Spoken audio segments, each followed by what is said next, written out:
আরেকটা সুন্নাহ যেটা বলা যেতে পারে কিন্তু আজকে বলার হয়তো প্রয়োজন নেই, যেটা আমি আজকে ভেবেছিলাম বলবো, বলেই ফেলি। আল্লাহ রাসূল সাল্লাল্লাহু আলাইহি সাল্লাম বলেন হাদিসের মধ্যে, সেটা আলবিসু মিন সিয়াবিকুমুল বায়াজ। নবী করিম সাল্লাল্লাহু আলাইহি সাল্লাম বলেন, তোমরা তোমাদের পোশাকের ক্ষেত্রে সাদা পোশাক নির্বাচন করো।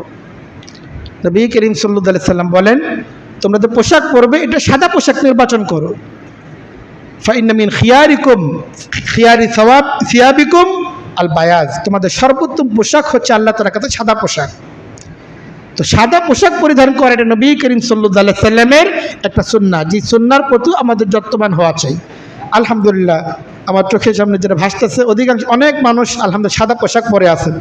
এই জন্য ভাবতেছিলাম এটা বলার হয়তো প্রয়োজন নেই, এই জন্য বলতেছিলাম না, কিন্তু মনে হলো শেষ পর্যন্ত বলেই ফেলি। কারণ এটা এই জন্য বলা যে সাদা পোশাক যে আমরা পরিধান করে মসজিদে এসেছি, এটা যেন শুধুমাত্র মসজিদে আসার সুন্নাহ না হয়, বা এটা জুমার দিনের সুন্নাহ এটা মনে না করি, বরং এটা সবসময়ের সুন্নাহ এটা মনে করা চাই।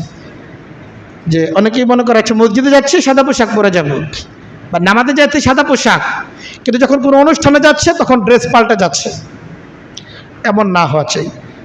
বরং মুমিনের পোশাক সবসময় সাদা, এটা নবী করিম সাল্লাল্লাহু আলাইহি ওয়াসাল্লাম সুন্নাহ সম্মত একটি পোশাক।